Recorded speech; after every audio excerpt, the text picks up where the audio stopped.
रोहित शर्मा जी ना करे ऐसा, माना कि आप हिट मारे थोड़ी सी तर्ज खा ले और आपने कहा कि मुझे 40-30 पे आउट कर दो। कौन बदबख्त करता आपको आउट? वो बेचारे पहले पागल हुए पड़े हैं। वो उसने वाकई स्टेटमेंट दी थी कि जब मैं सेट हो जाता हूं तो उसके बाद मैं खुद आउट होता हूं। कोई बैट्समैन के मतलब बॉलर के पास इतनी जरूरत नहीं है या ऐसी कोई डिलीवरी नहीं है जो मुझे करके वो आउट कर जाए। तो अब सारे का सारा जो चक्कर था ना वो नजर आ गया कि क्या था। किसलिए कहते हैं कि पहले बोलो, पहले तोलो फिर बोलो। उन्होंने छक्के लगाए हैं, शुएब बशीर को, जेम्स एंडरसन को, साथ में शुभमन गिल ने लगाए हैं। तो दोनों की बैटिंग का देखने का बड़ा मजा आया। उन्होंने ना अपने सारे बैट्समैन को सिखाया हुआ है कि आपने हिटिंग करनी है। बिल्कुल ऐसे। आपने ना तो डॉटेड बॉल खेलनी है, ना आप कह लें कि टुक टुक करके खेलना स्टार्ट कर दें। आप आए भाई हिटिंग करें, अच्छी खासी करें।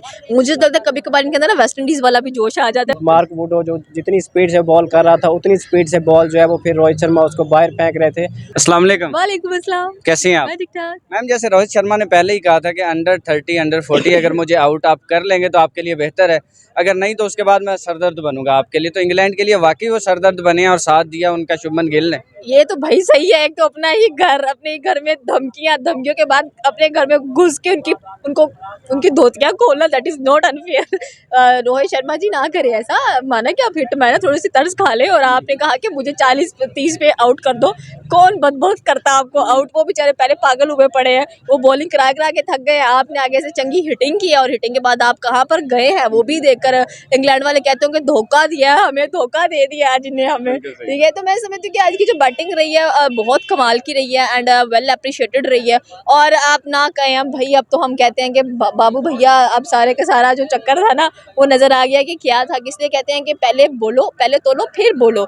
हम ये बिल्कुल सर, दोनों ने जो है इंग्लैंड को मैंने कहा इतना मारा है कि उनकी कोई आपको मिसाल ही नहीं मिलती। जिस तरह दोनों ने आउटस्टैंडिंग बैटिंग की है, खास तौर पर रोहित शर्मा ने, जिस तरह आपने भी कहा है, तो उसने वाकई स्टेटमेंट दी थी कि जब मैं सेट हो जाता हूं तो उसके बाद मैं खुद आउट होता हूं। कोई बैट्समैन के मतलब बॉलर के पास इतनी जरूरत नहीं है या ऐसी कोई डिलीवरी नहीं है जो मुझे करके वो आउट कर जाए। तो वाकई उसने आज उसको साबित किया। और काफ़ी सारे लोग जो है उनको इस सीरीज़ के बाद कह रहे थे कि ये आखिरी सीरीज़ होगी उनकी। जिस तरह से पहले 2 मैचेस के अंदर उनकी परफॉर्मेंस रही है, लेकिन उसके बाद जिस तरह से आउटस्टैंडिंग उन्होंने कम बैक किया, तीसरे मैच से उनको बड़ा कॉन्फिडेंस मिला। जब 33 पर उनके 3 आउट थे, वहाँ से उन्होंने सेंचुरी स्कोर की और एक मुश्किल सिचुएशन से अपनी टीम को निकाल कर वो मैच जितवा के चले गए।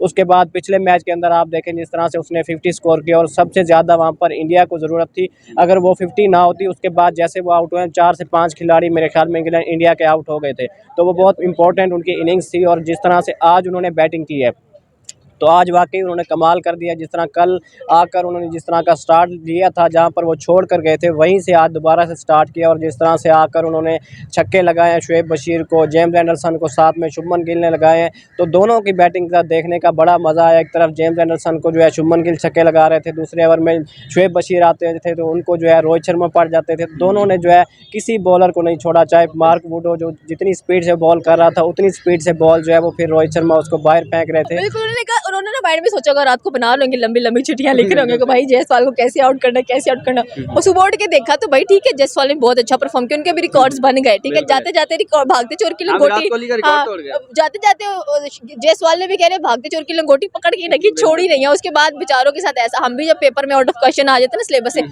हमारा मुंह खुल जाता है। बैट्समैन बॉलर्स के साथ भी यही हुआ। और मैं समझती हूँ कि यार इंडियन के बैट्समैन शुरू से ही बहुत तगड़े रहे हैं, बहुत अच्छे रहे हैं। जैसा वो परफॉर्म करते हैं ना वो लेवल का करते हैं। और आज आप डेब्यूटेंट्स देख ले, मैं कहती हूँ पता नहीं डेब्यूटेंट्स कहाँ से लेकर आ रहे हैं। 2-3 हमारे मुल्क में भी भेज दो ताकि हमें पता चले कि हमारे भी प्लेयर्स अच्छे हैं। यही हम पाटीदार की बात करें तो वो 65 रन करके गए अपने पहले मैच के अंदर। ठीक है, इसी के साथ साथ सरफराज खान की बात करें, मतलब उनकी थर्ड जो है वो कंसेक्टिव 50 हो गई है इस सीरीज में और स्ट्राइक रेट बहुत अच्छा है उनका।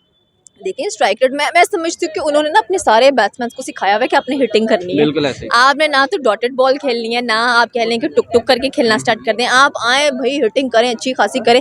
मुझे तो लगता है कभी कभार इनके अंदर ना वेस्ट इंडीज वाला भी जोश आ जाता है, वो भी आते ही सिर्फ हिटिंग करने में बिलीव रखते हैं। तो इन्होंने भी ऐसे ही किया है। तो मैं यार अच्छी बात है, ऐसा ही होना चाहिए हर एक बैट्समैन को। स्ट्राइक रेट भी अच्छा होना चाहिए आपका, बिकॉज मैं समझती हूँ कि अगर आपने वर्ल्ड कप के अंदर देखी भी यही चीजें जाती है, किसका स्ट्राइक रेट हाई जा रहा है, किसका, उसके बिना पर आपको फर्स्ट सेकंड थर्ड पोजीशन मिल रही होती है। तो कमाल है भाई, लेवल की है। मैं कहती हूँ इनके लेवल का कोई है ही नहीं, फारिग है बाकी टीमें सारी। आपको क्या लगता है, मतलब बेस्ट बॉल की जो थ्योरी थी वो तो फ्लॉप हो गई, अब रो बॉल और जेस बॉल जो है वो चल रहा है? आपने बेसबॉल की थ्योरी की बात की है भाई, हमने भी बहुत थ्योरीज पढ़ी थी, लेकिन ये थ्योरी जैसे एक्सपोज हो गई है और जिस तरह से ये थ्योरी यहाँ पर बैन होके जा रही है ना, आगे कोई भी नहीं कहेगा इंग्लैंड को। इंग्लैंड अपनी होम ग्राउंड में जाके पता नहीं कैसे मुंह दिखाएगा, हैं बेचारे चिट्टे चिट्टे वहां पे जाके क्या होगा कुछ और ही ना करके बिठा के भेज दे इनको। तो बड़ी दुख की बात है, दिल दुखा है, दिल दुखा। तो दोनों ने जो है आउटस्टैंडिंग बैटिंग की है, सेंचुरी स्कोर की है। थोड़ा सा दुख हुआ है कि रोहित शर्मा जिस कैलिबर के प्लेयर हैं तो उनको कम अज़ कम जो है 200 करना चाहिए था, लेकिन ये भी काफ़ी है जितने उन्होंने खेल दिया है, तो इससे ज़्यादा उनसे एक्सपेक्ट करना ये भी एक गलत बात होगी।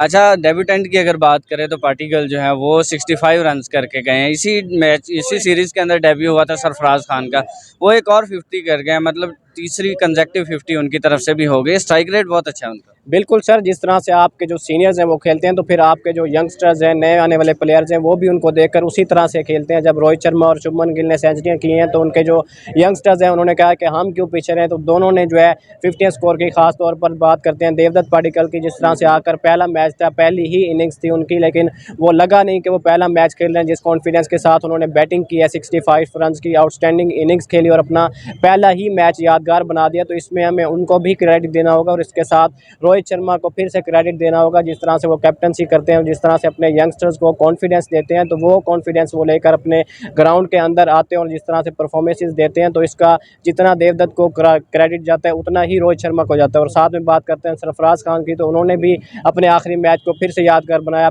पिछले मैच के अंदर इतना नहीं परफॉर्म कर रहे थे, उसके पिछले मैच के अंदर दोनों इनिंग्स के अंदर 50 स्कोर की, आज फिर से उन्होंने 50 स्कोर की। उनका भी थोड़ा सा दुख है कि सेंचुरी करते तो और ज़्यादा मज़ा आता, लेकिन 50 भी उनकी बड़ी शानदार थी। जिस तरह के स्ट्राइक रेट से उन्होंने खेला, ऑलमोस्ट 100 के स्ट्राइक रेट से खेला, तो बड़ा मज़ा आया उनकी बैटिंग देखकर।